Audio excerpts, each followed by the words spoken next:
Hello friends, आज हम पढ़ने वाले हैं परिमेय संख्याओं के बारे में और ये जानेंगे कि परिमेय संख्याओं का दशमलव प्रसार किस प्रकार का होता है। परिमेय संख्याओं को जानने से पहले हमें पूर्णांकों के बारे में जानना होगा। पूर्णांक जिन्हें इंटीजर कहा जाता है और इन्हें आई या फिर जेड से प्रदर्शित किया जाता है।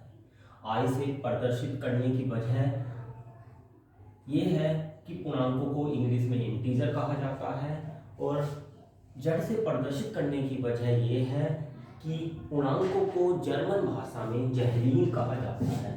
क्या कहा जाता है? जहलीन।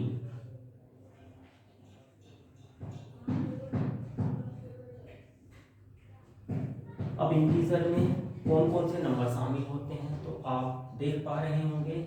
इंटीजर के अंदर शामिल है -1, -2, -3, -4, -5, so on, 0, 1, 2, 3, 4, 5, 6, so on। तो ये सभी नंबर मिलकर के इंटीजर का सेट बना लेते हैं।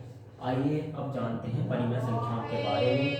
परिमेय संख्याएं जिन्हें रेशनल नंबर कहा जाता है और इनको क्यों से प्रदर्शित करते हैं।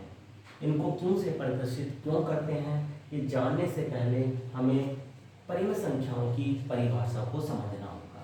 परिमेय संख्याएं कहते किन्हें हैं, आइए जानते हैं। तो वे सभी संख्याएं जिन्हें हम P/Q के रूप में लिख सकते हैं, जहां पर P और Q इंटीजर है।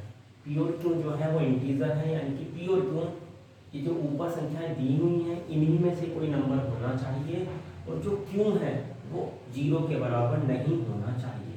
तो वो सभी संख्याएं जिन्हें हम P/Q के रूप में लिख सकते हैं, जहां P और Q इंटीजर हो और Q 0 के बराबर ना हो, परिमेय संख्याएं कहलाती हैं। यानी कि आप जान पाए कि जिन भी संख्याओं को हम अपोन वाली फॉर्म में लिख सकते हैं वो सभी संख्याएं क्या होती हैं? परिमेय संख्याएं।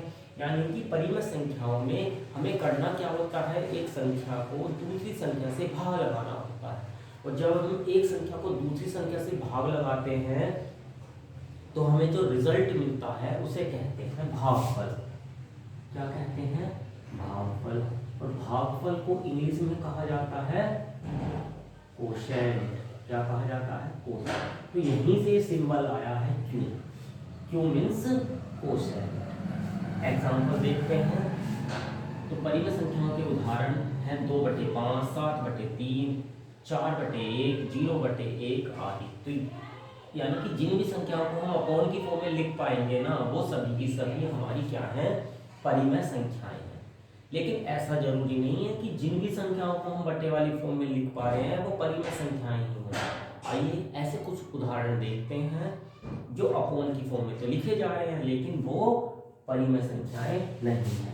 जैसे 1/√2। तो यहाँ पर ये अपोन की फॉर्म में तो लिखी जा रही है लेकिन ये परिमेय संख्या नहीं है। क्यों नहीं है? क्योंकि यहाँ पर जो ये नीचे वाला नंबर है √2 वो एक पूर्णांक नहीं है। एक दूसरा एग्जांपल लेते हैं 1/0। ये भी एक परिमेय संख्या नहीं है। क्यों नहीं है? क्योंकि अभी हमने आपको डेफिनेशन में बताया कि परिमेय संख्याएं वो होती हैं जिन्हें अपोन की फॉर्म में लिख पाए, लेकिन जो ये नीचे वाला नंबर है वो क्या ना हो?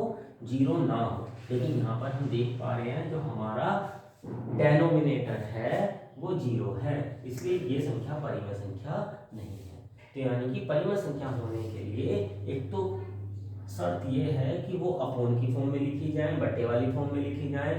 दूसरी शर्त ये है कि दोनों यानी कि न्यूमरेटर और डेनोमिनेटर, अंश और हर दोनों इंटीजर हों।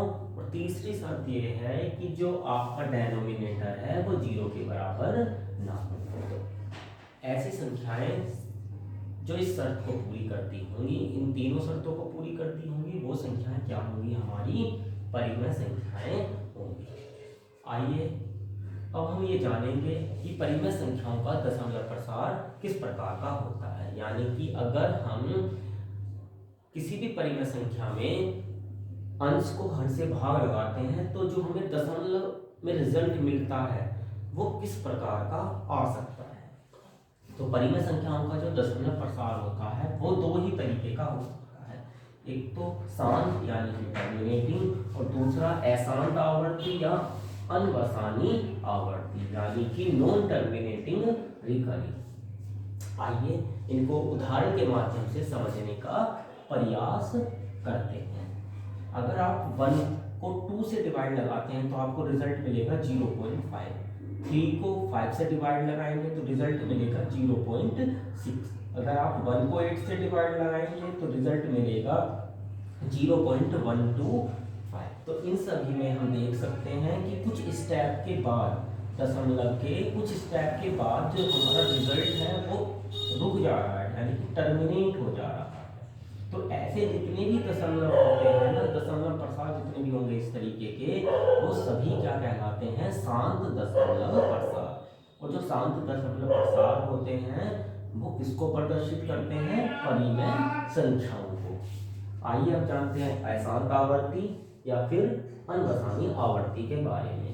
तो अगर हम 1 को 3 से डिवाइड लगाएंगे तो हमारा रिजल्ट आता है 0.3333, यानी कि 3 जो है वो बार बार रिपीट होता रहेगा। तो जो नंबर बार बार रिपीट हो रहा होता है उसको हम इतना बड़ा यानी कि बार बार 3 ना लिख करके उसके ऊपर इस तरीके से एक डंडा लगा देते हैं जिसे पढ़ते हैं बार। तो ये बार लगा दिया जाता है। तो यानी कि अगर हम 1 को 3 से डिवाइड लगाएंगे तो हमारा रिजल्ट आएगा 0.3। इसी तरीके से अगर हम 4 को 7 से डिवाइड लगाएंगे तो हमारा रिजल्ट आएगा 0.571428।